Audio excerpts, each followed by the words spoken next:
Hello and welcome back to Career Mode, episode number 35. We are here today for 4 more games to bring you, and I would like to apologize right off the bat if there are any breaks where I'm coughing my guts out. Apparently, for some reason today I came up from school and suddenly I have a bad cough. So, there's that, but knowing my luck now, I might not even cough a single time during this recording. Anyway, we're starting things off. West Brom in the Premier League. It looks like an easy game for us. We're in 5th. They're way down in 18th, which means, and especially at home as well, at Craven Cottage, we could certainly walk home with, well, walk to across the road, because technically we are home, with 3 points. As you can see, we went out with a pretty decent team. West Brom, on the other hand, went with a kind of a weak team. So, actually, no, that is actually a strong team looking by. I don't know why I said it was weak. Nevertheless, you see early on Lanzini making a good run, and it's a great save there by their keeper to keep that one out. Lanzini went on quite a run there, as you can see if you take a look at this now. Gets, I didn't show it all, but he gets past everyone, goes up against the keeper, and he's just able to save it. Mane then makes his own run in the 25th minute, finds Werner, who takes a good shot, and again, the keeper there to make the save. Good work from such close range, but you can see here, Sampa, the new signing, finds Coleman, who chips it in beautifully to Werner for 1-0 just before half-time. Or so we thought. As it turned out, Coleman was offside. You'll see it now very briefly on this play. Just good work there by the defender to just stop chasing him, and then before you know it, Coleman's offside. However, Mane in the 65th minute isn't offside and finds the back of the net, blams it into the back of the net. That is actually a really good shot by Mane. Surprised he was onside, and Gareth Bale's going to sue him for doing the heart thing. But he beats through the offside trap. He's one-on-one with the keeper, and with the power we've seen a Mane shot in this season, it's no wonder that just found its way into the back of the net. Look at that power to go in that top right-hand side corner, and thankfully that goal was enough to hold on for the 1-0 victory. West Brom, like a lot of teams you're going to see in this episode, not very pressing when it came to being one-on-one, when it came to being up against the goals. It seems as if the defense was easily able to hold it down, or Sarr was able to easily make an easy save with no drama. Anyway, I talked about John Lukaku being sold. Here's the actual footage of it. He goes to Sunderland. As you can see, it was difficult to play him because he was, as it showed, he was unhappy with us, okay, but his form was terrible and he was constantly being outdone by Luke Shaw. So it was, you know, if you're in bad form, how am I supposed to keep on playing you?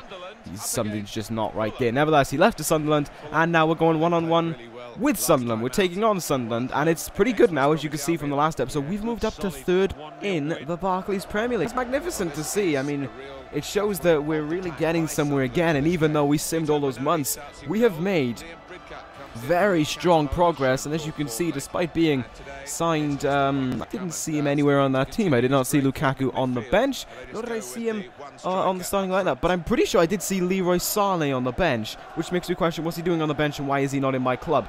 Anyway, half an hour into the game here, penalty given away, not controversial in any way, shape or form, as you're about to see, hopefully, if I get the replay.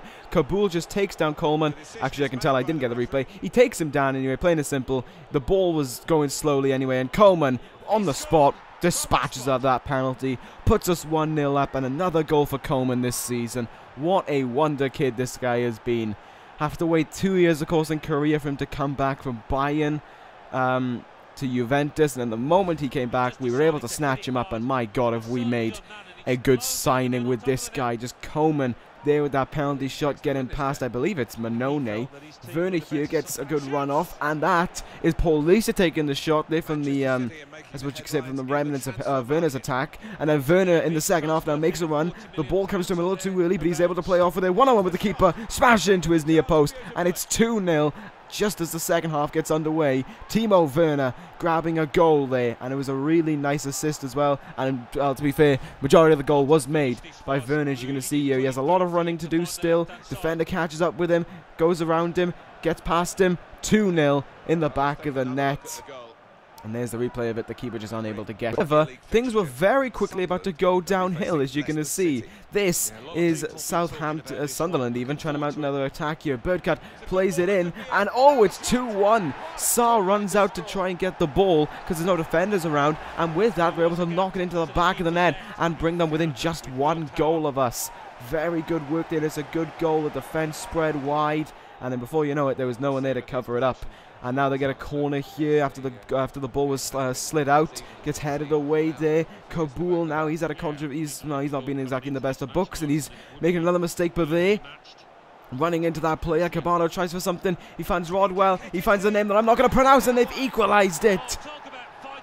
You would not believe this, but within just a few minutes of in-game time, they go from 2-0 down to 2-all, and with the momentum, it is possible for them, with about 15 minutes left of the game, to snatch a third and steal a victory. It is still entirely possible for Sunderland to do this.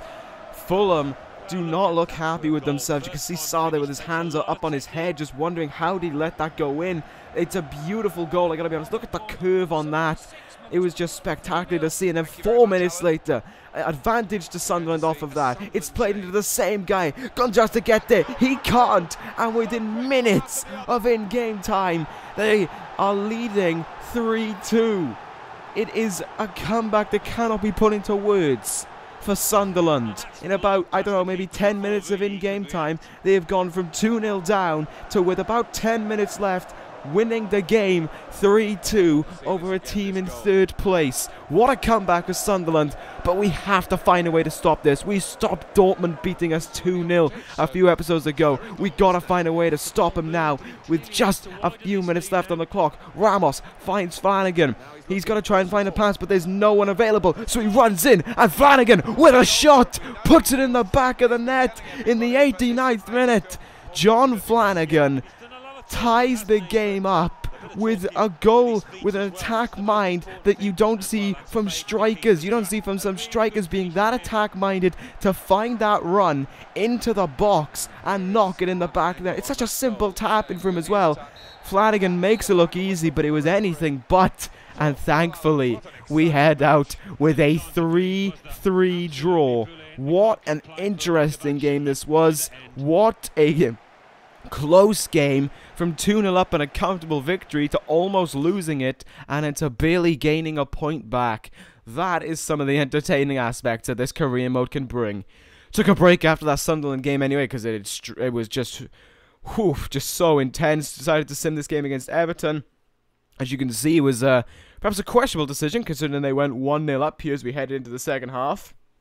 Kind of needed just anything to happen. Cabana gets brought on there for, I believe it was Lanzini, and within 15 minutes of him being on the pitch, he gets the goal, gets the equalising goal. It's 1-1. Can we hang on for another point? The answer is indeed yes, we can.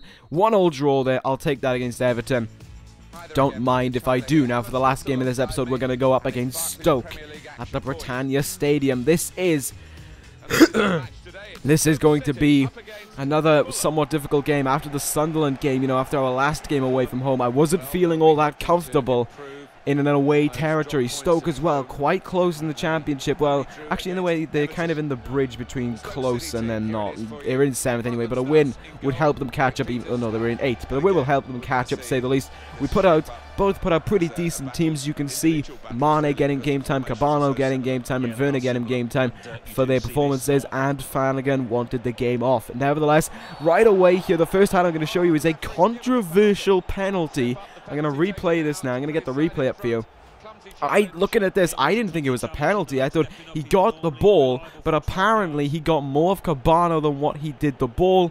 So it was given as a penalty, and Cabano, well, he's not going to miss on the spot. That is just something that we've learned from our players over these last 3 seasons. When it comes to a penalty, we tend to not miss. Have we missed a penalty like in an actual game? I know we've missed them in simmed games, but I'm not too sure about full-on actual games. I'll have to have a look at that. Cabano, anyway, gets a cross in here, and it gets chested down, and another penalty. This one for handball. Now, looking back at it, I wish I skied it, but I didn't, so it's 2-0 now.